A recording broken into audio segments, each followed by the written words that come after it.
Ready है? Ready है?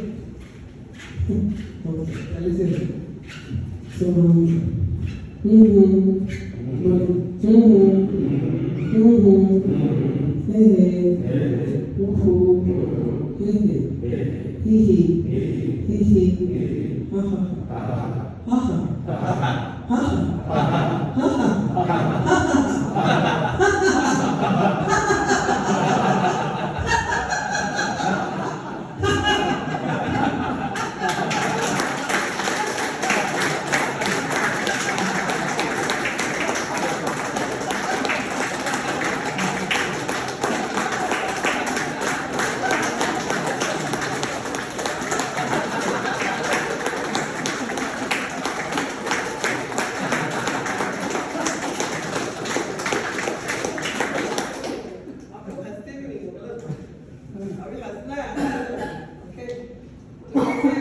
शुरू करेंगे वापस से।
स्कूल में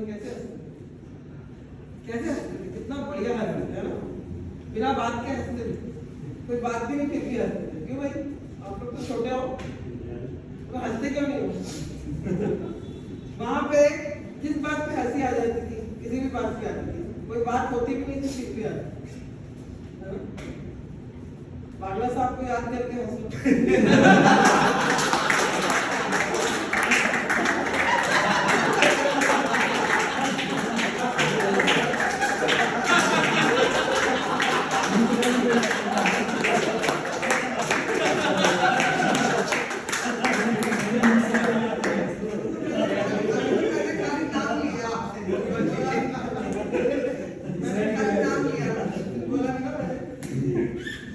अगली बार जब भी हंसने का मन हो, बागला साहब को याद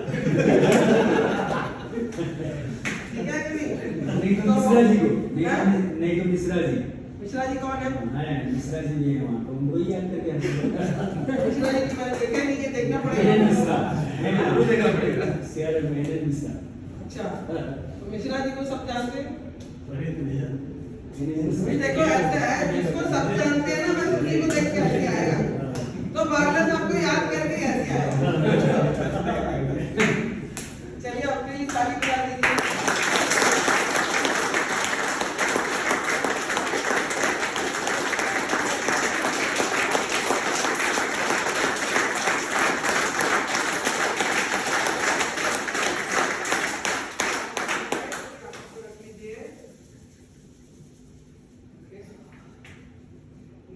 आंखें बंद रखेंगे, एक हाथ ऊपर छत की तरफ, एक हाथ धरती की तरफ।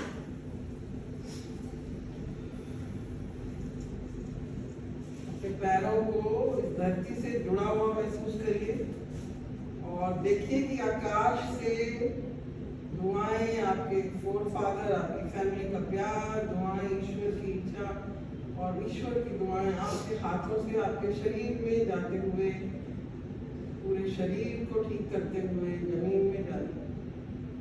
महसूस करिए कि आपके साथ सब हैं, सब आपको प्यार करते हैं, आप सबसे प्यार करते हैं, दुनिया बहुत अच्छी है।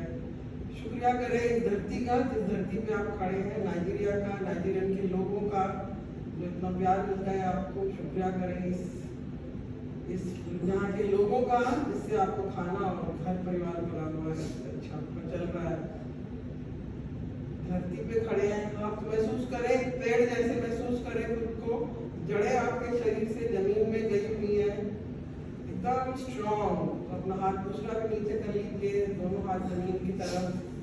महसूस करिए कि एक पेड़ है आप, आपके शरीर से जड़ें निकलकर शरीर से होते हुए पूरे जमीन में जा रही है और आप जमीन से जुड़ गए हैं अच्छे तरीके से, स्ट्रॉन्ग। जैसे कि एक बरगद का पेड़ होता है, कितना मजबूत होता है, वैसे ही धरती का धन्यवाद करें, अपने परिवार का धन्यवाद करें, इस शरीर का धन्यवाद करें, ईश्वर का धन्यवाद करें और खुद को एकदम पेड़ जैसा स्ट्रॉन्ग महसूस करें। ऊपर से नीचे तक पैरों को जमीन से जुड़ा हुआ और मेरे साथ कहें अपने आप से, आई एम स्ट्रॉन्ग, पावरफुल, मैं बहुत मजबूत, कॉन्फिडेंट हूँ, मैं जो मेरे को चाहिए वो मुझे मिल जाता है, मैं खुश हूँ, and I love my self. मेरे साथ बोलेंगे, I love my self, I love myself. I love myself, I love myself. I'm strong, I'm strong. I'm powerful, I'm powerful. I'm healthy, I'm healthy. happy, Happy. peaceful. Peaceful. Om Shanti, Om Shanti. Om Shanti, Om Shanti. Om Shanti। Om Shanti. लंबी सांस लें, छोड़िए और एक और लंबी सांस लें, पेट तक जाते हुए सांस लेते हुए धीरे से अपनी आंखें खोलें, आंखों पे रखें अपने हाथ। और अब क्योंकि हमने इतना अच्छा किया है और अपने आप को इतना प्यार किया है, तो लास्ट में अपने आप को एक हग देंगे। तो ब्रीथ इन करेंगे हाथ खोल के, बिल्कुल खोल लीजिए, अपनी चेस्ट को ओपन करेंगे, लंबा सांस लेते हुए और खुद को हग करेंगे। ब्रीथ इन एंड से आई लव माई सेल्फ। अपने आप को प्यार कर लीजिए, हग करिए, थोड़ा समझिए कि कितना प्यार आ रहा है आपको। और करिए ब्रीथ इन, सांस, आई लव माई सेल्फ। महसूस करिए इस हग को, ब्रीथ इन और से हग करें और याद करें अपनी माँ के हग को याद करें, कैसे वो आपको प्यार करती हैं। पेरेंट्स को कैसे याद करें, अपनी फैमिली को याद करें, कैसे वो आपसे प्यार करते हैं और आप उनसे प्यार करते हैं। एक लंबी सांस लेके लंबी सांस रोक लें और धन्यवाद करें अपने आप का और इस मैनेजमेंट से जिसके आपने को कर दिया। तो मैं अपने लिए अच्छी तारीफ जाती थी, बढ़िया।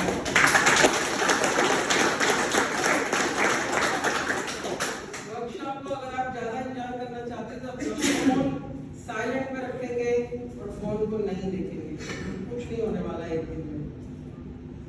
ये याद रखिए कि हमारी जिंदगी में इमरजेंसी एक या दो बार से ज़्यादा नहीं आती।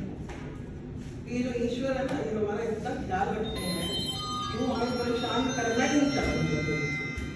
तो इसलिए, लेकिन हम क्या करते हैं, फोन साथ लिए घूमते रहते हैं, पता नहीं कब इमरजेंसी आ जाए। आप इनवाइट कर रहे हो क्या इमरजेंसी को? किसको चाहिए इमरजेंसी, किसी को नहीं चाहिए। पहले टाइम में फोन होता नहीं था, इमरजेंसी भी नहीं होती थी ज़्यादा। अभी लोग आजकल वेट करते रहते हैं, पता नहीं कब इमरजेंसी आ जाए, मोबाइल को ऐसे लिए घूमते रहते हैं। छोड़ दो मोबाइल के साथ मत घूमो, क्योंकि इमरजेंसी आने वाली नहीं है। आपको क्यों इनवाइट करना है बार बार कह के, मैं नहीं छोड़ सकता, इमरजेंसी आएगी। आपका बुलावा भेजा क्या, उसको भी आना ही है। अगर आप ये बातें ना करें तो इमरजेंसी नहीं आती। मैंने आपको बोला ये सुनता है आपका मन। तो फोन को किस लिए यूज करना है आपने, जब आपको अपने घर वालों से बात करनी है, जब आपको बात करनी है। फोन गुलाम जैसा हो गया, हम लोग फोन की गुलामी जैसे कर रहे हैं। फोन आता है तो एकदम मैड हो जाते हैं, कब उठाना है। फोन जो है आपके लिए, आप फोन के लिए नहीं, अपने लिए फोन बनाया ना, कि हम फोन के लिए बन गए, हम तो उल्टा हो गए। तो फोन को छोड़ दीजिए, कुछ नहीं होने वाला है, सब ठीक है। आपके परिवार में सब बढ़िया रहेगा, फैक्ट्री में बढ़िया रहेगा, दुनिया में सब बढ़िया रहेगा। ये नाइजीरिया इधर ही रहने वाला है, आपको देश भारत भी उधर ही रहने वाला है, कहीं नहीं जाता, कोई कुछ नहीं होता। आप सोच लीजिए किस दिन 24 घंटे आपने फोन नहीं देखा, अगले दिन देखोगे कुछ खास फर्क नहीं, 2-4 मैसेज यहाँ वापस। और अगर किसी को इमरजेंसी होगी ना वो आप तक पहुंच ही जाएगा, क्योंकि ईश्वर उसका ध्यान अपने आप रखते हैं। तो फोन को अलग कर दीजिए बिल्कुल, आज एक दिन की बात है, छोड़ सकते हैं, भूल जाइए, कोई इमरजेंसी नहीं आने वाली, भगवान सब ठीक रखे, क्यों ला रहे हैं, क्यों इनवाइट कर रहे हैं। अब मैं बता दूं आपको, पिछले 5 साल से मेरा फोन हमेशा साइलेंट पे रहता है। आप सोचो कि मैं बिजनेस करती हूँ, मेरी अपनी कंपनी है, तो ये कंपनी है मेरी अपनी कंपनी है, लेगोस पे मैं 7 साल से हूँ और मैं 18 साल से यही काम करती हूँ, ट्रेनिंग ही करती हूँ। दुबई वगैरह में रह के आई हूँ करीब 15 साल में, 18 साल तो उसी एरिया में ही थे हम, 7 साल यहाँ हो गए, पर मेरा फोन पिछले 5 साल से साइलेंट पे रहता है। आप सोचो मेरा बिजनेस कैसे होता है, पर होता है और मैंने आज तक कभी कोई कॉल मिस नहीं किया, और अगर मिस हो जाता है तो मैं कॉल कर लेती हूँ, है ना। और जो कॉल नहीं किया मतलब वो चाहिए ही नहीं था, अगर मुझे चाहिए होता तो मैं करती ना उसको, और अगर उसको चाहिए तो वो अपने आप मेरे को दोबारा कॉल करेगा। तो ये बात समझ लीजिए कि फोन बनाने वाली जो कंपनीज हैं उन्होंने आपको गुलाम बनाने के लिए ही ये सब किया है कि अलार्म लगा लो, ये कर लो, वो अलार्म तो इधर है, सुबह रात को कॉल के सो, सुबह 6 बजे उठा दियो, उठा देगा आपको, उठा देगा। कल मेरे को उसको कॉल करना है, मुझे याद दिलाएगा, दिला देगा। तो आपका खुद का ब्रेन एक कंप्यूटर है, इधर एक कंप्यूटर, किस पे डिपेंड हो रहा है। आजकल हमें एक भी फोन नंबर याद नहीं रहता है ना, पहले सारे याद होते थे, जो लैंडलाइन होती थी, आजकल याद नहीं रहता। तो फायदा क्या हुआ इस कंप्यूटर का, आप उसको इस्तेमाल ही नहीं कर रहे हो। आगे इसमें डिपेंड है ना। हाँ, तो डिपेंडेंस कम करो इसको। अभी आपको शाम को बात करनी है अपनी वाइफ से, तो शाम को जाकर फोन पे करो बात, लेकिन सारा दिन उसको बार बार फोन पे देखने से क्या मिल जाता है, बेकार है। लोग क्या कर रहे हैं, अपना सामान बेच रहे हैं, आपको व्हाट्सएप पे फॉरवर्ड सामान ही बेच रहे हैं ना, और तो कुछ कर भी नहीं। तो आज से अभी से हम लोग क्या करेंगे, अभी फोन बिल्कुल नहीं देखना है, पूरा दिन जो कर रहे हो इसी मूवमेंट में हो, ये दोबारा नहीं आने वाला है, ये तो दोबारा नहीं होना ना। मैं आपसे शायद पता नहीं कब दोबारा कब मिलूंगी, मुझे भी नहीं मालूम, और हम अगर मिले हैं तो इसको हम पूरा अच्छे से जीना चाहिए। तो प्रेजेंट मोमेंट में जीना सीखिए, कल क्या होगा और पहले क्या हो गया उसको छोड़ो। हम लोग भारतीय जो है ना, या तो हम फ्यूचर में चले जाते हैं या हम पास्ट में चले जाते हैं, और पहले ये हुआ था, और फिर अरे जब 5 साल के बाद ये कैसे होगा, अरे कब होगा तो देखा जाएगा, अभी तो जी लो। तो आज से अभी से हम अभी में आज में जीना है बस। कल ना मैंने देखा ना आपने देखा ना, नहीं देखा ना, ठीक है ना। तो अभी मैं अपने आप को बहुत प्यार करूंगा, और कल फिर आज है। तो अभी हम बैठ जाते हैं, ठीक है, बैठ के हम बात करेंगे, और चाय पीने लगता आ जाएंगे, एंजॉय करके बैठिए। मैं आपको ताली बजाने को क्यों बोल रही हूँ कि ताली बजाने से आपके सारे के सारे एक्सप्रेशन पॉइंट, और ये क्यों बोल रही हूँ क्योंकि मैं टीचर हूँ, डॉक्टर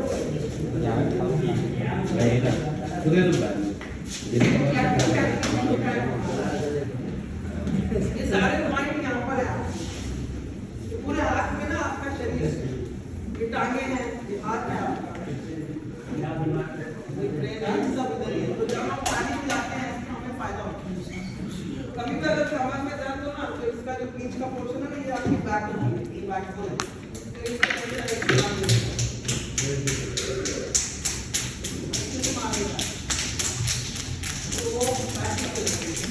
लेकिन ये जो है ना कि आपकी बैक है, तो ऐसा कर लो। देखिए ये हाथ है इनका, ये देखिए ये टांगे हैं, टांगों में कितने जॉइंट होते हैं, 3, 1 2 3, तो ये हिप्स है, ये हाथ है इनके, ये इनका फेस है, ये जो ऊपर उठना होता है नाक है, ये गर्दन है, ये हार्ट रहता है, लंग्स है, ये लंग्स है, ये इंटेस्टाइन है, यहाँ से आपका इंटेस्टाइन ऐसे शुरू होता है, इधर किडनी रहता है। अगर मैंने ऐसे मारा तो ये सबसे ज्यादा इंपॉर्टेंट होता है, ये वाला पॉइंट, ये देख रहे हो, ये है लार्ज इंटेस्टाइन, ये है लंग्स, एल बनता है ना, एल बना, ये लार्ज इंटेस्टाइन, ये लंग्स। तो आपका मेन पॉइंट है ये, जहाँ पे ये दोनों मिल जाते हैं, ये मेन पॉइंट है। यहाँ पे करने से, जब आपको काम खांसी हो, हेडेक हो, तो ऐसे दबाओगे तो आपका आराम पड़ेगा। इतने भी ऊपर का हिस्सा होता है, तो कभी आपके चेस्ट में कंजेशन हो रहा है, कुछ हो रहा है,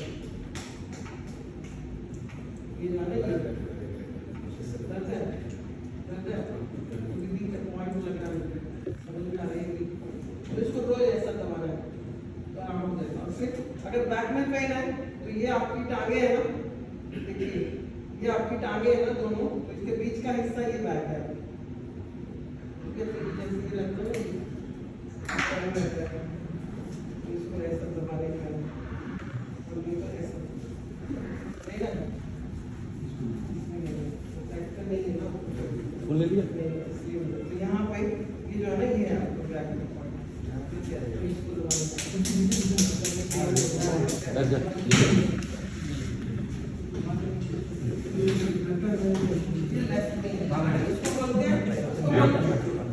लेफ्ट में क्यों होता है, राइट में क्यों होता है? लेफ्ट क्यों करना एक्टिव होता है क्योंकि हार्ट की तरह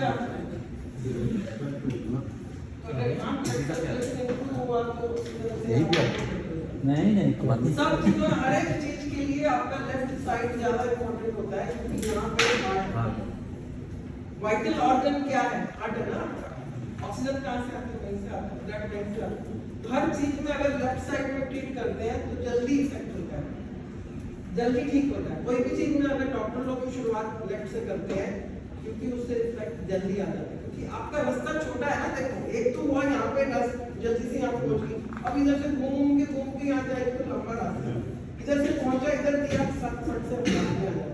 आपने देखा होगा नॉर्मली यहीं से कुछ शुरू करते हैं क्योंकि ये फास्ट है, रीच इज फास्ट, दवाई भी जल्दी पहुंच जाती, तो इसलिए ट्रीटमेंट भी लेफ्ट हैंड में पहले होता है। एक्यूप्रेशर जब करते हैं, चाहे आप पैर ले लो चाहे आप हाथ ले लो, ये टांगे हैं, ये याद रखिए, बीच की दो उंगलियां टांगे होती हैं, ये हाथ होते हैं, ये आपका फेस है जो अंगूठा है, ये नेक है, और जो उसके नीचे का हिस्सा ये लंग्स है, यहीं पे हार्ट है आपका, यहीं पे किडनी है, ये आपके इंटेस्टाइन है, और पीछे का हिस्सा वही जो आपकी बैक में। तो समझ लो आपका शरीर देख लो ऐसा है, जैसे मैं खड़ी हुई, ये बैक एक साइड है, ये फ्रंट, और ये घुटने हैं आपके ये वाले, तो घुटनों में दर्द हो तो बीच की उंगलियों को ऐसा ऐसा मालिश कर लो अच्छे से, रोज ही मालिश कर सकते हो, उसमें क्या प्रॉब्लम है, वैसे तो ठीक ही रहता है।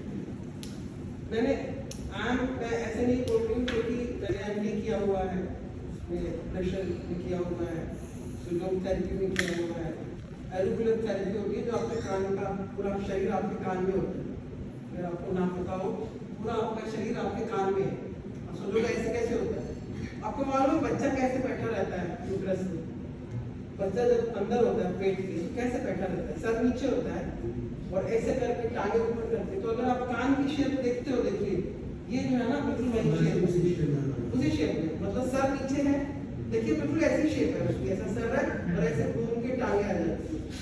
इसीलिए एलोकुलर थेरेपी चाइनीज थेरेपी में बोलते हैं कि आपका पूरा शरीर आपके कान में, तो कान के अंदर भी अगर आपने उसको ऐसा किया ना, कान को भी ऐसा ऐसा मालिश कर दिया, जैसे ऐसा ऐसा ऐसा, तो भी आपका आराम हो जाता है। हेडेक हो तो यहाँ पे कान के ये नहीं रहते, ये पूरा मालिश कर लो तो ठीक हो जाता है। उससे पहले टाइम में हमारे माँ बाप हमेशा हमारे कान खींचते थे, अगर आपको पता क्यों खींचते थे, क्योंकि जो नीचे का हिस्सा है ना, ये ब्रेन है, ये हिस्सा क्या है, ये ब्रेन है, सर है ना, इधर सर है ना उसका, बच्चे का सर नीचे है, तो ये ब्रेन है, ये ब्रेन है, ये उसकी आंखें हैं, ये उसका कान है। तो जब ऐसे खींचते हैं तो बच्चा अपने आप को, बच्चा बेटर रहता है, कॉन्शियसली बेटर रहता है, उसकी फोकस बढ़ता है। और पहले टाइम में मोटा बनाते थे, अगर आपको पता हो पानी का, वो एक्सरसाइज बेस्ट होती थी ब्रेन को फोकस करने के लिए। आजकल तो बच्चे एक एक मिनट में उठ जाते हैं, पहले घंटों बैठे पढ़ने के लिए, फोकस नहीं है ना आजकल, वो एक्सरसाइज से बच्चों में फोकस आता है। आप सोचिए हार्वर्ड स्कूल के अंदर, यूएस के अंदर, जो हमारे बचपन में हमारे यहाँ पे ये पनिशमेंट होती थी ना, ये पनिशमेंट थी ना, ऐसे ऐसे करो कान खींचो, वो वहाँ करते हैं आजकल, शुरू करते हैं, उसको बोलते हैं ब्रेन जिम। अंग्रेज लोगों ने क्या किया, हमसे ही लेकर अपने नाम डाल दिया, योगा में भी उन्होंने अपने नाम डाल दिए, और ये हमारे माँ बाप को मारते थे ना अच्छे से, कान में खींच पीटते थे, मुर्गा बनाते थे, उल्टा करते थे। इवन अगर आपको याद हो कि आपकी जो काफ मसल है उस पर मारते थे, याद है? क्यों मारते थे? क्योंकि वहां से आपका ब्लड सर्कुलेशन ऊपर ब्रेन में जाता है। सोचो साइंटिफिक होता था उस समय, मारना भी साइंटिफिक था। आजकल तो मार नहीं सकते। ठीक है, पहले टाइम में हर चीज के पीछे एक साइंटिफिक रीजन होता है। टीका लगाते हैं, ये आपका सेंट्रल पॉइंट है प्रेशर के, सेंट्रल मेरिडियन है जो आपके ब्रेन के बैलेंस को इंक्रीज करता है, लर्निंग पावर इंक्रीज करेगा, कॉन्शियस बढ़ाता है। आजकल तो समझता नहीं। तो ये लोग जो बाहर है, यूएस यूके के, ये लोग इसको अपना रहे हैं। उनके स्कूलों में इसको एक्सरसाइज बता के उनके कान खींचे जाते हैं, उनको ऐसे बिठाया जाता है, उनको वो एक्सरसाइज कराई जाती है। और हमारे यहाँ पे बोलते हैं लोग इसको पनिशमेंट होता है। तो उल्टा होना है। पर हम लोगों को ये बात समझनी चाहिए कि हर चीज के पीछे एक साइंटिफिक रीजन है जो हमने नहीं समझा। तो हम कर सकते हैं इस बात को, अपने बच्चों को तो कम से कम बता ही सकते हैं। ये है एक्सप्रेशन के अंदर। अभी हम बात कर रहे थे, अगर आपको याद हो, मैंने बात शुरू करी थी कॉन्शियस और अनकॉन्शियस माइंड से शुरू करते हैं। तब तक मैंने जो कहा वो समझ में आ गया। अभी तक जो मैंने समझ में आया। वैसे तो आप लोग इतने समझदार हो कि मुझे ज़्यादा बोलने की जरूरत नहीं पड़ेगी, बट फिर भी पूछ रही हूँ। तो हमने बात किया कि conscious and subconscious mind. Conscious mind जो अभी मैंने आपको बोला आपने सुना, लेकिन अनकॉन्शियस माइंड जो पीछे से आपसे क्वेश्चन कर रहा है ना, वो है। तो अभी हम बात करेंगे कि आपका जो, देखिए उधर देखिए, कॉन्शियस माइंड है 10% और सबकॉन्शियस माइंड है कितना? 90%। इसका मतलब ये है कि कॉन्शियस माइंड से मैं जो भी कुछ बोलूं वो मेरे सबकॉन्शियस माइंड में जाके सेव हो जाता है। ठीक है, मैं उधर ही खड़ी हूँ ताकि आपको मतलब ये है कि मेरे को अच्छे से बोलना चाहिए, क्योंकि जो मैं बोलूँ वो जाके सेव हो जाता है। अभी बोल रही थी ना मैं, तो डेटा देने वाला कौन है? मैं हूँ। डेटा कौन दे रहा है? सबकॉन्शियस माइंड को खुद दे रही हूँ ना डेटा। और डेटा सेव कौन करता है? सबकॉन्शियस। 90% है सबकॉन्शियस माइंड, 10% है पावरफुल, जो दिया वही मिलेगा। तो इसका मतलब ये है कि जो ये 10% है उसको रिस्पॉन्सिबल होना चाहिए, भी सही बोले, गलत ना बोले। कि वो अगर बोले भैया मेरे को कोई प्यार नहीं करता, मेरे से कोई मुझे कोई अच्छा नहीं समझता, मेरी प्रमोशन नहीं मिल रही, मुझे ये नहीं मिल रहा, मुझे वो नहीं मिल रहा, तो मुझे मर जाना चाहिए। एक बार ही बोलेगा, दो बार ही बोलेगा, बार बार रिपीट करेगा, बाद में तुम्हारा ब्रेन क्या बोलेगा? तो तुझे मरना है, मर ले। बढ़िया, कैसे मरेगा? बता, प्लानिंग करें, प्लानिंग कर लेते हैं, मर जाते हैं। आजकल तो लोग ये भी करने लगे हैं कि वो सोशल मीडिया पे वीडियो बना के डाल देते हैं, मर रहा हूँ भैया देखो। कल न्यूज देखी है, एक लेडी आयशा करके, मुस्लिम लेडी, उसके हस्बैंड का कुछ झगड़ा चल रहा था उसके साथ, तो वो मरने से पहले कूद गई ना उसमें रिवर में, यूपी की गोमती रिवर में बोल रहे थे, उसमें वो कूद गई, लेकिन कूदने से पहले सब कहानी बता के गई और सामने ही कूद गई। लोग ऐसा भी करने लगे, मतलब इतना दिमाग उनका डिफरेंट हो गया कि यू डोंट अंडरस्टैंड कि आप कर क्या रहे हो। तो सोचिए कि सेल्फ लव खत्म है, सिर्फ क्या है? ये प्ले अराउंड वर्ड। अब अगर हमें पता है कि मेरे ब्रेन की पावर ये है, तो मैं उस पावर को इस्तेमाल करूं कि मैं उसको मिसयूज करूं? यूज करना चाहिए, क्योंकि भगवान ने इतना दिया है। आप लोग ना थोड़ा पीछे हो जाओ, क्योंकि पीछे वाले देख नहीं पाते। थोड़ा पीछे हो जाओ, आप लोग भी थोड़ा पीछे हो जाओ, क्योंकि ये पीछे वाले लोग देख नहीं पाते। आप आगे वाले पीछे हो जाओगे तो सबको दिखा है, ठीक है ना? अभी दिख रहा है? हाँ, मैं देख रही हूँ कि कहीं को परेशानी होगी देखने में, तो इसलिए बोला। और वो छोटा है ना, ये छोटा सा शॉर्ट है। सो मैं क्या कह रही थी सबकॉन्शियस माइंड है वो इतना पावरफुल है कि आप सोच भी नहीं सकते कि क्या आप कर रहे हो। अभी हम बात करेंगे कि कितना पावरफुल है। हम लोग सारा दिन भर में इतने सारे थॉट्स लाते हैं, बहुत सारे थॉट्स लाते हैं और आते ही रहते हैं 50 से ज्यादा थॉट्स आते हैं। लेकिन आप बिलीव करोगे कि 70% थॉट्स नेगेटिव होते हैं। हम पॉजिटिव सोचते ही नहीं। जैसे ही सो के उठेंगे सबसे पहले तो इतनी गर्मी है, धूप कितनी ज्यादा है, आज का दिन पता नहीं कैसे जाने वाला है। आज बागला साहब भी आने वाले हैं ऑफिस से।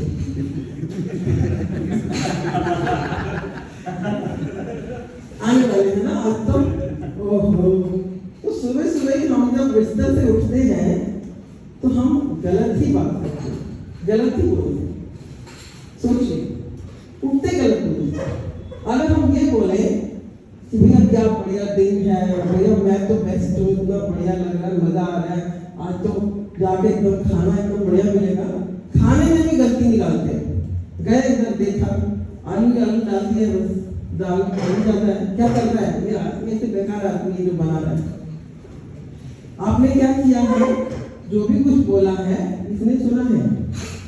उसने क्या बोला, भैया खाना अच्छा नहीं है, तो मतलब क्या चीज अच्छा नहीं है, तो भैया खाना अच्छा नहीं होगा तो उसको एसिडिटी दे दो, गैस दे दो, प्रोग्राम रेडी है। और जो आदमी को आपने गाली दिया उसके दिमाग में भी तो एनएलपी न्यूरॉन्स बैठे हैं, उनके दिमाग में भी सबकॉन्शियस माइंड है। अच्छा इसने गाली दिया है, अच्छा ही पेट खराब हो जाए, वो भी आपको यही देगा। आप सोचिए कि आपके एक थॉट से कितना स्पाइरल इफेक्ट होता है, हर चीज के ऊपर होता है। सो कहने का मतलब ये है कि हमारा जो दिमाग है वो गार्डन की जैसा है। जैसे गार्डन, तो जो डालोगे वही मिलेगा। ये नहीं हो सकता आपने डाला नीम और आपको मिले एप्पल, तो हो नहीं सकता। और जैसे गार्डन में ऐसे खरपतवार आता रहता है, वो घास आता रहता है, वो आता रहेगा, लेकिन उसको निकाल के फेंकते रहेगा ताकि आपका गार्डन सुंदर रहे, अच्छा रहे, आपका दिमाग शरीर सब बराबर रहे। तो अभी यही मैं आपसे बात कर रही थी कि आप अभी लिमिटिंग बिलीफ क्या होते हैं। मैंने लिमिट वाली बात करी थी आपसे, तो हम बोलते हैं अरे हम लोग तो गरीब घर से हैं, हमारे पास किधर से पैसा आएगा, गरीब घर के हैं यार, बोल बोल के गरीब ही रह जाते हैं। सब्जी वाला ही रहता है। क्यों? उसने खुद को लिमिट किया। उसने क्या किया, खुद को लिमिट किया। लिमिटिंग बिलीफ बोलते हैं इसको कि मेरी फैमिली तो कभी पैसे वाली थी नहीं। शुरुआत ही ऐसे करते हैं। पूछो ना भाई आप कहाँ से आए हो, क्या है, अरे हम ये अभी इधर पहुंचे, हम इतनी मुश्किल से, हमारे परिवार तो बहुत गरीब था, हमारे पास इधर से आएगा। उस स्टेटमेंट ही वहीं से शुरू होती और वहीं रह जाती है। और ये कॉमन बात है, आप लोगों ने सुना ही होगा, बहुत लोग ऐसे ही बात करते हैं। और फिर अरे इतनी मेहनत करनी पड़ती है 4 पैसे कमाने के लिए, 4 पैसे मांग रहा है, उससे ज्यादा नहीं मांग रहा, और उसके लिए भी मेहनत कर रहा है। तो इस सबको क्या बोलते हैं, लिमिटिंग बिलीफ। मैं आपको एक बात बताती हूँ, बड़ी इंटरेस्टिंग सी। मेरे घर के सामने ही ना, मैं दिल्ली में रहती हूँ, कालगंज में रहती हूँ मैं, दिल्ली से। वहाँ पे एक सब्जी वाला, बहुत मैं तब से देख रही हूँ, समझ लो 25 साल हो गए होंगे, 24-25 साल हुए होंगे, तब से उसको देख रहे हैं हम लोग। बच्चे छोटे, तब हम आए थे, मतलब हमारा शादी हुआ तो हम लोग कालगंज में शिफ्ट करें। वो बंदा तब भी रेडी लगाता था, अभी भी रेडी लगा। तो कुछ साल पहले 3-4 साल पहले मैंने उसको एक दिन बुला के पूछा, पुराना जानता है, तेरे बच्चे कैसे हैं, क्या कर रहा है, क्योंकि मैं तो वहाँ रहती नहीं, तो जब मैं आती जाती कभी कभार मिल जाती, क्या चल रहा है, हाँ बच्चा इधर है उधर है। तो बोला अभी तू इतने साल से रेडी लगा रहा है, एक ही रेडी अभी भी एक ही है? बोला नहीं, अभी 2-3 हो गया। अच्छा फिर कितने पैसे? बस ठीक है। मैंने तुम सुबह घर से बाहर निकलते हो तो क्या कह के निकलते हो, रेडी लगाया तो क्या कह के निकलते? बोले मैं बोलता हूँ कि भगवान बस ये हो जाए, 1,000 रुपया 500-700 हज़ार मिल जाए तो बढ़िया। 500-700 हज़ार मतलब उसके ऊपर से ऊपर। तो मैंने उसको कहा फिर कितने मिल जाते हैं? बोला हाँ 700-800 तो मिल ही जाते हैं, बीच का कुछ 500 से 700 के बीच में 800 मिल जाते हैं। बस इतना ही चाहिए तुमको, तुम्हारे 2 लड़कियां हैं, तुम्हारे एक लड़का है, कुछ इंजीनियर डॉक्टर बना, उनको क्या कर रहे तुम? मैडम हमारा खानदान में ऐसे ही चला आ रहा है, हम भी ऐसे ही हैं, हम भी ऐसे ही मर जाएंगे। पागल है क्या, ऐसे क्यों मर रहा है तेरे को? अपने लड़के को डिफरेंट बना के जा। सब्जी में भी तो आजकल ऑनलाइन स्टोर हो गए, उनका स्टोर खोल ले कहीं पे। बोला मैडम आप ना बहुत बड़ी बात कर रहे हो, हमसे ऐसे कैसे होगा? तो मैंने कहा अच्छा ठीक है, आज से जो एक काम कर, सुबह जब रेडी लगाएगा तो सुबह ये मत बोलियो कि 1000 रुपए मिलते हैं, बोलिए 5000 बोलिए। मैडम ऐसे कैसे होता है? 5000 कैसे मिलेगा? लेकिन सब्जी कितने की होती है? अगर तो मशरूम लाए ये लाए, बोला हाँ 4-5 हजार की हो जाएगी अगर मैं ये सब डालूं तो तेरे को 5000 मिलेगा। 4000 में तूने ऑलरेडी लगा दिया उसमें 3500 के करीब, तो तेरे को कम से कम 1000-1500 का फायदा तो होना चाहिए। नहीं मैडम ऐसे बोलने को फायदा नहीं मिलने वाला तो है। वो मान नहीं रहा है मेरी बात। मैं कहा चल ठीक है, तू कितने बोल सकता है मेरे कहने? 2 बोल दूंगा। तो ठीक है, मैं कल से तो 2 बोलेगा। हाँ बोलूंगा। फिर वो मुझे हफ्ते के बाद मिलता है। उसको पूछा तो बोला हाँ बोला था मैंने 2000। मैं कहा हुआ 2 दिन काम? बोला हाँ 2 दिन में 2000 मिलने लगे थे। मैं कहा फिर तो 5 बोला। नहीं तो 5 नहीं बोल सकता ना, 2 ही मिलते हैं तो 2 बहुत अच्छा है, डबल हो गया। He is still happy with double. मैं आपसे कहने का मतलब बताना चाह रही हूँ कि आप लिमिट खुद लगाते हो, कोई और नहीं लगाते, क्योंकि उसके पास तो बहुत है, उसके पास तो कोई है ही नहीं, कोई कमी नहीं है। कमी तो हम बोलते हैं हाँ भाई मेरे को ना एक छोटा सा मकान बनाना है 2 कमरे का, बस बन जाए बढ़िया, उससे और क्या चाहिए? तो 2 कमरे का मकान तो बन ही जाएगा, इसमें क्या बड़ी बात है? क्योंकि हमने 2 ही कमरे मांगे हैं तो 2 मिल जाएंगे, कोई बड़ी बात नहीं है। पर आप 2 कमरे क्यों बोल रहे हो? आप लिमिट क्यों लगा रहे हो? उसके पास तो लिमिट है नहीं, आप लिमिट लगा रहे हो। तो जितनी लिमिट आप लगाओगे मिल जाएगा आपको, क्योंकि आपका जो ब्रेन है ये जो है ना, ये जो काम आपने इसको दे दिया वो उसने करना ही करना है, करना ही है, आप उसको रोक नहीं सकते। आपको चाहिए तो वो हो जाएगा। और ये मेरे साथ तो हर बार होता है। मेरे हस्बैंड मुझे कहते हैं कि बोल देती है हो जाएगा, पता नहीं कैसे बोल देती है। मैं बोलती देखो हो ही है, just a matter of thinking कि तुम्हें करना क्या है।